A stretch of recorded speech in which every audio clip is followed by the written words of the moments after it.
renungan agar terhindar dari macam-macam problem mental hari ini. Kan orang sekarang banyak mau depresi segala macam, dikit-dikit punya masalah, bunuh diri segala macam. Kenapa itu semuanya? Renungannya mati. Sehingga tertimpa problem-problem mental hari ini. Kalau kita cermati, kenapa punya problem mental? Kenapa dia terpuruk sekali? Kemana dia ngedon? Kenapa? Ya, itu semuanya apa? Permasalahannya adalah tidak pernah menghadirkan renungannya orang cerdas. Maka orang cerdas dengan imannya, orang cerdas dengan Allah, orang cerdas yang sesungguhnya itu susah kena permasalahan-permasalahan mental. Dan itu ada hubungannya dengan hati. Hati mempengaruhi mentalnya. Sehingga ada orang ngedon, stres, seolah-olah kiamat dunia gara-gara urusannya tidak terpenuhi. Sehingga ada satu catatan penting, urusan membersihkan hati adalah judul besar yang harus kita hadirkan. Dari pembahasan kita dari awal akhir, kalau tidak kita kunci dengan pemahaman makna ini, maka semuanya akan sia-sia. Apa itu? Yang diuji dengan depresi, permasalahan-permasalahan yang menimpanya. Stres, keadaan-keadaan menjadikan terpuruk, bunda, Masya Allah, seperti dunia sempit sekali, nggak ada solusi seolah-olah. Malam inilah solusinya. Husnudzan billah, berprasangka baik kepada Allah yang maha kuasa, yang memberi surga, yang memberikan solusi kepada semua hambanya, yang jika berjanji tidak pernah ingkar janji. Kalau kuat imannya kepada Allah dan husnudzannya, prasangka baiknya kepada Allah kuat, kira-kira problem mental apa yang akan bisa mengganggunya? Permasalahan apa kira-kira? Jadi permasalahannya di sini, maka bisa saja disimpulkan ini kekeroposan iman itu menjadikan orang itu lemah, gampang kena, kayak kekebalan dirinya sudah nggak ada, keropos, dikit-dikit masalah, dikit-dikit masalah, dikit masalah. Lo ngiri, dengki itu kan sebetulnya kan dia husnudzonnya kepada Allah nggak ada. Justru kalau orang ngiri sama seseorang itu sebetulnya yang gede prasangka buruknya kepada Allah. Seolah mengatakan, ya Allah engkau salah, kenapa kau kasih rizki dia, saya tidak. Itu kan kurang ajar pada Allah. Makanya segala penyakit-penyakit hati tadi juga urusannya dengan prasangka buruk kepada Allah. Maka hari ini kita akan benahi diri kita. Kita akan menjadi kuat dengan zat yang maha kuat. Sehingga kebal kita, nggak akan mudah terguncangkan dengan permasalahan yang ada saat ini. Ekonomi, pergaulan, pokoknya apa saja. Maka kita menjadi kuat. Husnudzan kepada Allah, husnudzan billah. Dan Allah sudah berfirman dalam hadis qudsi, ana inda dhanni abdi bi, aku tergantung bagaimana hambaku punya prasangka kepadaku. Fal yadun masya, tergantung menduga apa kepadaku. Menduga jelek, dapat jelek. Tapi kalau menduga bahwasanya dia akan mendapatkan kebaikan dari Allah, maka dia akan mendapatkannya.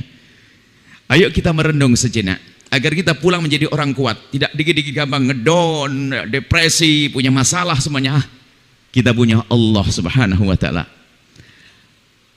Prasangka baik kepada Allah lebih khusus lagi. Ini secara umum kita membangun prasangka baik kepada Allah.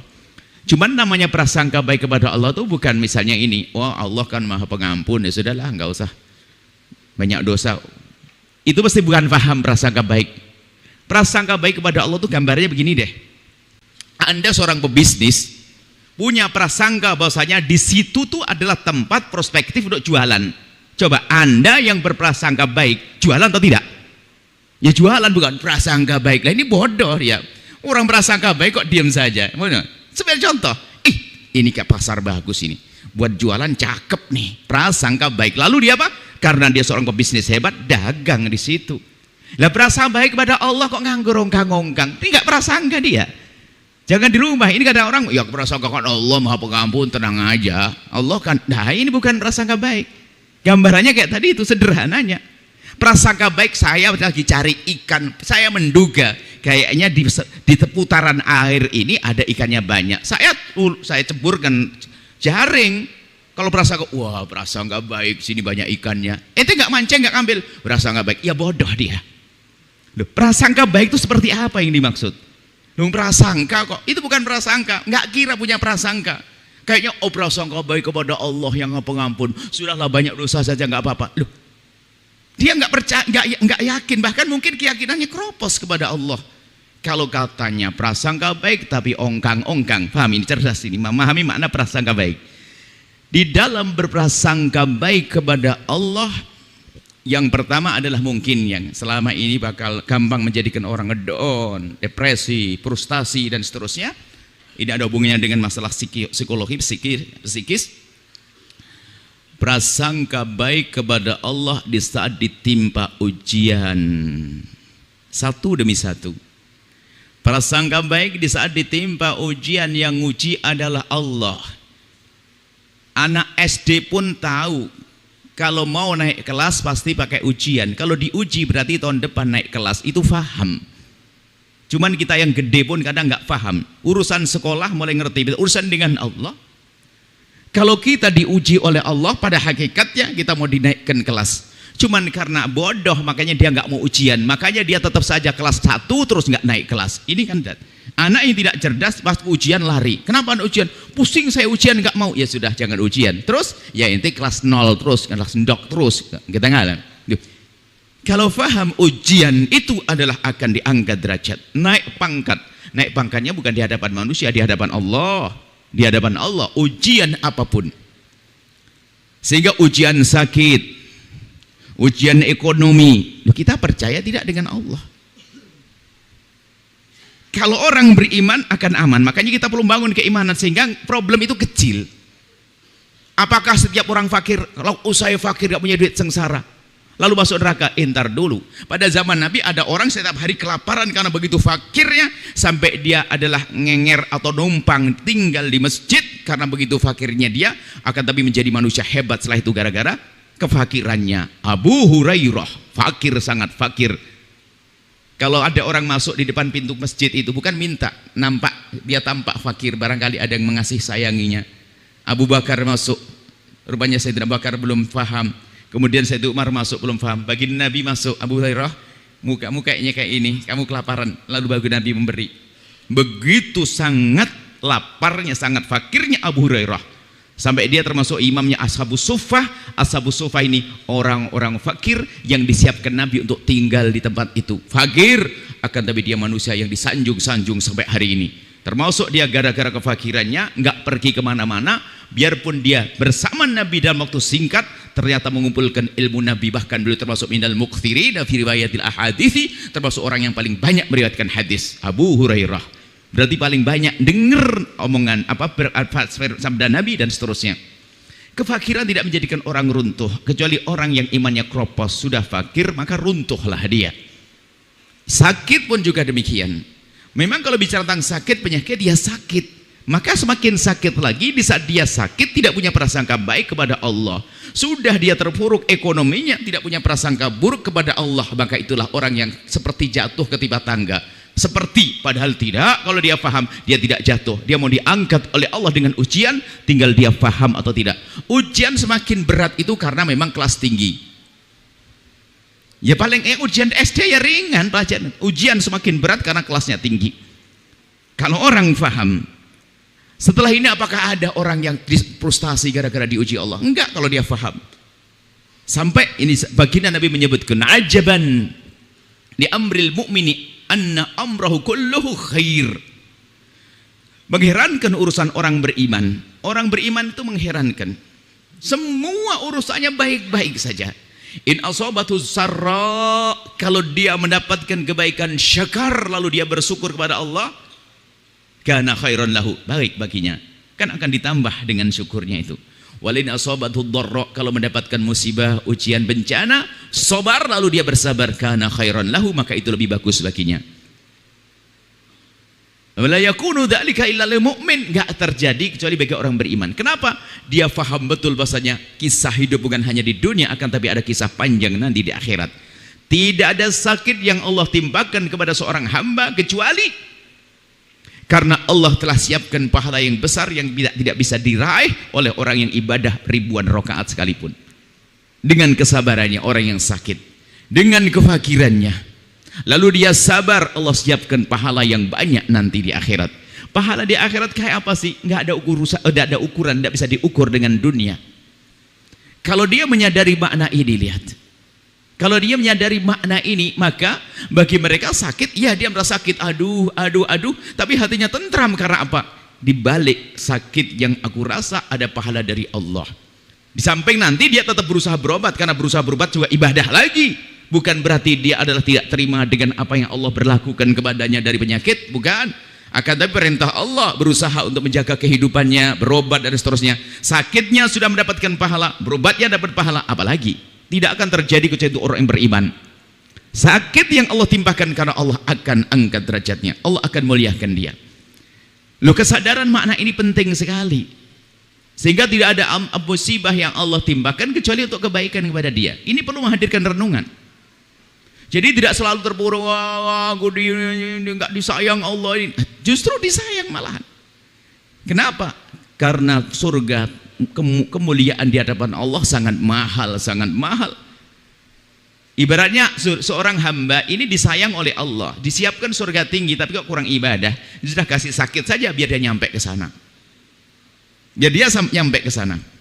Makanya di saat mendapatkan musibah dan sebagainya, hadirkan renungan yang dalam, bukan hanya mengeluh, marah kepada Allah, berarti tidak paham bahasanya di balik sakit ini ada pahala besar di hadapan Allah. Ilustrasinya beginilah, gambarannya begini keadaan nanti di akhirat. Dan memang ada riwayat yang menyebutkan sebagai itu, kami gambarkan segini. Nanti ada orang di surga itu tiba-tiba mendapatkan pahala yang sangat besar. Dia kaget dengan pahalanya. Lalu bertanya, ini pahala apa ini kok banyak sekali? Seolah-olah semuanya itu soal ini pahala sholat, ini pahala wudhu, pahala ibadah, semuanya kelihatan. Ini kok banyak sekali apa? Dijawab, ini pahala kesabaranmu waktu kamu sakit 1 bulan waktu itu. Melihat begitu besarnya pahala, ini khusus orang beriman. Yang nggak beriman nggak akan bisa memahami makna ini. Di saat melihat pahala yang gede ini sangat besar, lalu seorang hamba berkata, kalau begitu, kenapa sakitku kok cuma sebulan? Kenapa sakitku kok hanya sebulan? Seandainya sepanjang hidupku sakit, alangkah gedenya pahalaku. Tapi kita di dunia nggak boleh minta sakit loh ya. Ini kisah di akhirat nanti. Artinya apa? Melihat begitu pahalanya, kesabarannya seperti itu, yang tidak bisa diraih dengan sujud, dengan ruku, karena ada pahala. Sakit yang kita rasa ada nilai pahala di hadapan Allah. Maka husnuzon kepada Allah di saat ditimpakan kepada musibah, bencana alam pun juga musibah. Makanya kalau memandang pun jangan memandang yang menyakitkan, pandang dengan prasangka baik kepada Allah. Sesungguhnya jika musibah Allah timpakan pada seorang hamba, kefakiran, bencana dan seterusnya, itu adalah karena Allah ingin beri 1 di antara 3. Ini merenung dulu masalah bencana, belum nanti ada lagi masalah doa, masalah lain. 1 lebih 1. 1 di antara 3. Kalau Allah memberikan pada seorang hamba sakit, hei hamba yang sakit, hei hamba yang fakir, hei hamba yang dirundung kesusahan, dengar ini, kesusahan penyakit yang ditimpakan kepadanya ini 1 di antara 3, dan dua-duanya dirindu oleh hamba yang rindu surga. Yang pertama karena Allah ingin menghapus dosanya. Orang ini banyak dosa tapi kok istighfarnya kok nggak beneran nih. Dikasih sakit oleh Allah karena untuk menghapus dosanya. Sementara siksa di akhirat sangat pedih, nggak ada apa-apanya. Kalau seandainya ada orang sakit setiap hari, sakit sakit apa yang paling menyakitkan saat ini di dunia? Sebutkan ada di dia. Sakit setiap hari, sakit, sakit. Tak taunya kalau seandainya nanti dia ngerasakan kelingkingnya dinyoskan ke neraka saja, dia akan berkata, ternyata sakitku di dunia nggak ada apa-apanya dibanding sakitnya ini. Artinya sakit di dunia itu dibanding siksa neraka sangat kecil, sangat remeh. Yang pertama musibah yang ditimpakan seorang hamba karena Allah ingin mengampuni dosanya. Dan ingat, dosa itu membawa kepada murka Allah, siksa di alam barzah. Mengerikan sekali siksa di alam barzah. Alam barzah belum lagi padang mahsyar yang mengerikan. Lalu nanti neraka jahanam yang panasnya panas-panas. Kalau orang dibakar di dunia setelah bakar mati, barangkali begitu, mati. Tapi di sana nggak ada yang mati, terus tersiksa. Kalau orang iman kepada Allah dan iman akan adanya neraka, maka di saat diuji dengan musibah baginya akan enteng. Kenapa? Mungkin inilah yang akan menjadi sebab aku tidak disiksa nanti di akhirat. Aku banyak dosa lalu dikasih sakit oleh Allah, dikasih musibah oleh Allah, bencana oleh Allah. Dia akan tenang. Karena apa? Oh, ini pengampunan dosaku. Yang kedua adalah, kalau bukan karena itu, atau bahkan bisa diampuni dosanya sekaligus, yang kedua adalah Allah ingin mengangkat derajat. Allah ingin mengangkat derajatnya. Semula hanya surga di kelas bawah, tapi ingin masukkan surga tertinggi lagi. Sampai bersama baginda Nabi SAW, surga. Yang ketiga adalah untuk disiapkan pahala yang sangat banyak, pahala yang besar di hadapan Allah. Sehingga para solehin itu kalau mendapatkan rasa sakit atau penyakit mengatakan ini syiarul awliya, syiarus solehin. Ini adalah, syiar itu adalah ciri khas kebesaran orang-orang yang dekat kepada Allah, adalah diuji. Sebab Allah itu kalau cinta kepada hambanya diuji. Makanya nabi-nabi yang paling agung, paling mulia, ujiannya paling gede. Tapi di sisi lain kita harus paham, Anda tidak usah minta diuji oleh Allah. Takut tidak mampu, jangan sok, ya Allah kalau begitu biar saya seumur hidup saya sakit terus. Jangan ngomong gitu. Justru kita mintanya yang baik, sehat, afiat, banyak ibadah dan seterusnya. Jangan salah paham juga. Sok, ya Allah saya pengen sakit terus biar surga tinggi. Baru sakit sehari jerit-jerit Allah. Nah, kalau ngomong yang benar ya. Sebetulnya ngomongnya orang yang husnudzon sama tidak husnudzon kan. Kalau ada orang ngomong, kalau ngomong ya Allah, misalnya gini lah, ada orang nggak punya anak, tatonya kaya, karena lalu dia ngomong gini, ya Allah, saya nggak punya anak tapi kau beri kekayaan, mending punya anak melarat nggak apa-apa. Nah, ini kan, ini bahasanya bukan orang kenal Allah dia. Nah kalau sama-sama dikabul, mestinya jangan ngomong gitu dong, ya Allah. Seperti kau, ya Allah kau maha kuasa memberiku kekayaan, berikan padaku anak. Kan ngomong gitu. Maka ketahuilah di saat orang doanya begini, ya Allah, daripada kekayaan banyak nggak punya anak, mending punya anak nggak punya kekayaan. Dia sebenarnya protes pada Allah. Sebetulnya protes dia. Ayo kalau dikasih beneran gimana coba? Stres juga dia, ngomongnya ngomong tidak dikontrol dengan iman. Dia marah kepada Allah, ya Allah kenapa ya Allah? Maksudnya gitu, dia marah. Tapi kalau dia punya iman, ya Allah, seperti kau mudahkan rizkiku, engkau maha kuasa memberikan rizki, engkau maha kuasa memberikan padaku anak. Seperti itu. Jadi jangan suka ngomong yang tidak baik deh. Kalau ngomong yang baik, Nabi Yusuf seorang nabi loh ya, di saat diganggu oleh seorang wanita, Imratul Aziz waktu itu, dia ngomong, penjara bagiku lebih aku senangi ya Allah. Masuk penjara beneran loh ya. Makanya coba ngomong, tidak ngomong begitu. Jadi kalau ngomong tuh yang baik, itu tanda husnudzon. Yang dia Allah mending begini daripada itu mending. Mati aja deh. Mati. Memang mati langsung selamat di alam barzah, jangan-jangan diseksa malahan. Gara-gara fakir nyungsep gak kuat, ya Allah mending mati saja ya Allah, biar saya tidak kena musibah, kena masalah. Ya Allah, dari saya tidak kuat mending mati. Kalau mati memang langsung ke surga. Ini sebenarnya orang nggak kenal Allah, orang depresi, frustasi. Ini karena kurang kuat keimanannya kepada Allah. Ini urusan musibah saja. Maka kalau ketiba musibah langsung olah hati. Dan memang berat dan tidak boleh kalau minta musibah.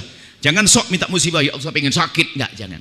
Di saat seandainya Allah berikan kepada kita ujian dengan bentuk penyakit, maka tata hati, tidak ada musibah yang Allah timpakan kecuali karena tadi Allah angkat derajat, Allah ampuni dosa, atau Allah siapkan pahala yang banyak nanti di akhirat. Tapi di sisi lain kan ada ujian, kekayaan kan juga ujian, lolos enggak dia dengan kekayaannya. Jadi semua orang itu sebetulnya telah Allah beri tangga-tangga untuk naik pangkat, cuman orang itu paham atau tidak. Si fakir nyungsep dengan kesabarannya melampaui si kaya. Si kaya bersyukur adalah untuk melambung tinggi. Ini adalah babnya beda-beda. Sehingga makanya orang beriman itu baik semuanya kalau dia faham. Dia mudah bersyukur. Kalau seandainya diberi kekayaan, tidak akan dia lupa daratan sehingga berbuat sewenang-wenang. Dia justru mensyukuri, Allah beri kepadaku kekayaan, aku tidak ingin jadi orang kaya di dunia saja, aku harus kaya di akhirat. Maka apa yang dilakukan dia? Kebaikannya tidak bisa diduga-duga. Bahkan dia karena husnudzon kepada Allah, dia semakin kuat derma. Orang pelit sebetulnya karena prasangka buruk kepada Allah. Ya Allah, nanti kalau saya berikan habis. Loh, bukankah Allah sudah berjanji kau berikan Allah akan kasih? Loh, makanya orang yang punya husnudzon kepada Allah di saat kaya pun dia begitu mudah dia berderma karena yakin kalau aku berikan Allah akan ganti dan aku akan dapat pahala. Subhanallah, ilmu husnudzon, ilmu menghantarkan kepada kemuliaan, ketentraman yang sesungguhnya. Bagi si fakir nyungsep, si sakit yang tertimpa penyakit pun akan reda, akan tentram. Menyaksikan video ini, Jangan lupa berselawat kepada baginda Nabi Muhammad sallallahu alaihi wa alihi wasallam.